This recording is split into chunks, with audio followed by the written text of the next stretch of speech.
Good evening again. I'm a very strict follower of Brahmanism, but I really like a lot of aspects in Islam. But is it necessary for me to convert into Islam to follow certain rules, or, you know, following my own Brahmin religion and then go ahead with the certain aspects which I really like about Islam? I've seen a lot of lectures of you, sir, like the similarities between Islam and Hinduism and various other lectures. But I really like your talks a lot.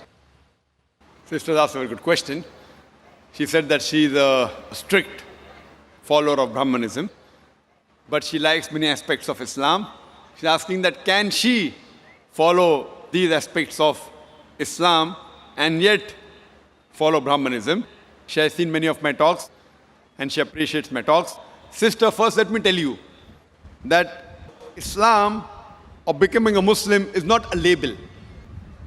Islam by definition means peace acquired by submitting our will to Almighty God. So any human being who submits his or her will to Almighty God, he or she is called as a Muslim.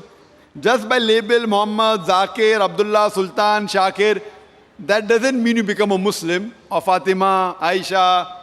That doesn't make you a Muslim. Muslim means a person who submits his will to Almighty God. So first you have to find out what is the commandment of Almighty God. The sister said that she's a strict follower of Brahmanism and she likes many aspects of Islam, and she has seen many of my tapes, my lectures, including similarities in Islam and Hinduism. If you have seen these, sister, then my answer would be easier. It will be easier for you to understand. If you have seen my cassette, Similarities Between Islam and Hinduism, the talk which I gave, I think in the first Peace Conference in Chennai, similarities between Islam and Hinduism. Sister, if we analyze, even if you read the Hindu scriptures too say that you have to submit your will to Almighty God. But as I told you, by the passage of time, all the previous scriptures, they have not been maintained in the pure form. There have been interpolations, there have been fabrications, there has been corruption. Most of the scholars of all these religions, whether it be Hinduism, whether it be Christianity, whether it be Judaism, they agree that the scripture has not been maintained in the pure form. And if you have heard my tapes, I told you initially, Mahabharata was a story told by the grandfather of Arjun. It contained 8,000 shlokas. Then, it kept on going down the ages, it became 24,000 shlokas. Now there are more than 100,000 verses. 100,000 shlokas. Who says this? The scholars of Mahabharata. So by the passage of time, there has been interpolation, there has been corruption, but all these scriptures, in spite of being changed, yet they do contain the remnants of the word of Almighty God. And the basic of all the religion, if you have heard my talks, is that Almighty God is one. He has got no idols. He has got no photograph. And all the religions preach that Almighty God is one. And if you have heard my talk, I've said in many places. Chandogya Upanishad, chapter number 6, section number 2, verse number 1, Ikkam Vividitiyam, God is only one without a second. And in Svetasvatara Upanishad, chapter number 4, verse number 19, and Yajurved, chapter number 32, verse number 3, it says, Na tasya pratima asti. Of that God, there is no pratima. There is no image. Pratima means image, photograph, painting, picture, sculpture, statue, idol. Of that God, there is no pratima, there is no photograph, there is no painting, there is no picture, there is no sculpture, there is no statue, there is no idol. So all the scriptures stress on the oneness of Almighty God. And the Brahma Sutra of Hinduism is Ekkam Brahm Dyotya Naste, Nena Naste Kinchan. Bhagwan ek hi hai, dusra nahi hai. Nahi hai, nahi hai, zara bhi nahi hai. There's only one God, not a second one. Not at all, not at all, not in the least bit. Now coming to a major question, that can you be a strict Brahmin and yet follow teachings of Islam? Sister, by being a normal Brahmin and trying to become a Muslim is difficult. But if you're a strict Brahmin, strictly following the Vedas, then you have no option but to submit your will to God. If you are average Brahmin who may be following something and not following the other thing, etc., then it's difficult for you to submit your will to God. But if you're a strict Brahmin, strictly following the Vedas, you have to follow what I mentioned earlier, the 3 verses I quoted. That you have to believe in one God. You have to do no idol worship. You have to believe that God is one. He has no image. He has got no photograph. He has got no statue. And if you read your scriptures mention about the coming of the last and final messenger, Prophet Muhammad, peace be upon him. And if you have seen my talk on similarity between Islam and Hinduism and Muhammad Sallallahu Alaihi Wasallam in the Hindu scriptures, I have mentioned in detail that Prophet Muhammad, peace be upon him, is mentioned in your scripture. So if you are a strict Brahmin, you have no option but to believe there's one God, he has got no images, he has got no idols, and you also have to believe that Almighty God's last messenger, final avatar, Kalki avatar is Prophet Muhammad, peace be upon him. But when your scriptures say you have to follow the Kalki avatar and follow the last and final messenger, so when you read the teachings of this messenger, Prophet Muhammad, peace be upon him, you will find that it is matching with many things what is mentioned in your scriptures. But at the same time, it may contradict with many things mentioned in your scriptures. Now what we consider the Quran is the last and final revelation of Almighty God, which was revealed to the last and final messenger, Prophet Muhammad, peace be upon him. This Quran is the Furqan. It is the criteria to judge right from wrong. So whatever matches with the Quran, if it's mentioned in the Bible, or in the Veda, or in the Mahabharata, or in the Ramayana, you can be sure it is according to the will and the commandment of Almighty God. If it contradicts, then you have to agree this is against the wish and the commandment of Almighty God. So if you are a truly strict Brahmin, following Brahmanism, you have to believe in one God. You have to go against idol worship.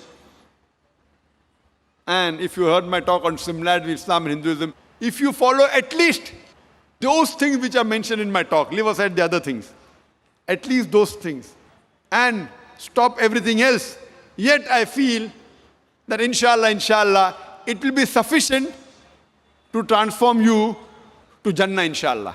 So if you have heard my talk on similarity between Islam and Hinduism, talking about oneness of Almighty God, talking about Prophet Muhammad, peace be upon him, how salah should be offered by prostrating, should not have alcohol, should not have pork, which is mentioned in your scripture as well as the Quran. It's mentioned about modesty in your Vedas, that the lady should be covered. It's mentioned in the Quran. So all these things what are mentioned in my lecture. There are many other things, but even if you follow these things strictly, sister, then inshallah, it will be sufficient for you to at least pass this test in this examination. If you want, you can follow many more things, but at least these things, the major things which I mentioned. But whatever contradicts in your scripture, you should not follow, because your scholars say it has changed by the passage of time. You have to realize that these things are interpolations, are concoctions, are fabrications. So what is matching, if you follow sister, inshallah, you can be a very good practicing Brahman, following what is mentioned in your scripture, which is matching with the Furqan, the Quran, and inshallah can be a practicing Muslim also. So I hope inshallah that Almighty Allah gives you hidayah, sister. Sister, do you agree with whatever I mentioned in my lecture on similarities between Islam and Hinduism, sister? Yes, sir. Very well. Sister, do you agree with what I mentioned in my talk? Yes, sir. Do you agree to follow those things? Yes, I do. So if you agree to follow those things which I have mentioned, so practically you have submitted your will to God. You know, in Arabic we may say Muslim. In English we may say a person who submitted will to God. So if you agree with what I mentioned in the scripture that there's no God but one God alone should be worshipped, idol worship is wrong. If you agree the last and final messenger, the Kalki avatar is Prophet Muhammad, peace be upon him, and agree with his teaching, then according to me, if I have to say in Arabic, I will say you're following the religion of Islam, and I say that you're a Muslim. So sister, do you agree with that? Yes, sir, I do. So do you want to proclaim in public that, in the Arabic way, that you're a Muslim? Sister, would you like to proclaim in the Arabic fashion, since you say you agree that there's one God, and you agree that Prophet Muhammad is the last and final messenger, so would you like to proclaim that you are a Muslim? I mean, I wouldn't say I'm a Muslim, but yeah, I do accept whatever you say. So if you agree that there is one God, and He doesn't have any idols or image, and He alone deserves worship, And if you agree that Prophet Muhammad, peace be upon him, is the messenger of God, these two are sufficient to let you enter the fold of Islam. Pass. Other thing, practicing will come later on. So if you agree there is one God who has got no image, and you disagree with idol worship, and you agree Prophet Muhammad is the last and final messenger, then you can enter this college, inshallah, this institute, or the way of life is the right word. And then, inshallah, as the practice keeps on improving, would you like to enter this way of life, sister? God willing. Yes, that inshallah. MashaAllah. So, sister, again, I'd like to ask you officially that do you agree there's one God, sister? Yes, I do. Do you agree that no one else deserves to be worshipped but that Almighty God? Okay. Do you agree that idol worship is wrong? Not fully, but yeah, partly. No. See, is it fully or partly? You can't say that, I want to eat the cake and have the cake. Either idol worship is right or it is wrong. Means you can pray to God, but you don't have to go through an idol. You don't have to worship an idol. Do you believe that God has got no image? Yeah. Yes, you believe that. That's it. So you believe God has got no statue? Yeah. Good. Do you believe that Prophet Muhammad is the last and final messenger? I've not gone till that extent, but the rest of the things which you said, I would accept with that. But I really don't know about the latest No, do you thing believe that he's the messenger of Almighty God? Yes, I do. You believe he's the messenger of Almighty God? Yeah. Fine. Everything practices being a perfect Muslim. No one is perfect. We strive. So, sister, if I say in Arabic, would you like to say the Shahada? Would you like to say the Shahada, that is the proclamation in Arabic? The same thing what I mentioned, that there's no God but Allah and Prophet Muhammad is the messenger. Would you like to say in Arabic? Yes, sir, sure. Okay, fine. So I'll just say in Arabic and repeat it, and again I'll give you the translation. Okay. Ashhadu Ashhadu Allah Allah ilaha ilaha illallah illallah wa ashhadu wa ashhadu anna anna Muhammadan Muhammadan abduhu abduhu wa rasuluhu. wa rasuhu. I bear witness. I bear witness I bear witness that that there is no God there is no God but Allah, but Allah, and I bear witness and I bear witness that Prophet Muhammad that Prophet Muhammad is is the messenger the messenger and servant of Allah. and messenger and servant of Allah. MashaAllah, sister. Thank you. Now you're a Muslim, and I pray to Allah subhanahu wa ta'ala to guide you. And I request that inshallah, all the brothers and sisters, that whenever a person accepts Islam, you can support her in terms of knowledge, in terms of social things. Sister, I request you that please, inshallah, read the Quran with translation, even if you read earlier, and implement on the guidelines, and inshallah, you will be a good practicing human being who's submitting his will to Almighty God. And do pray for us also, sister.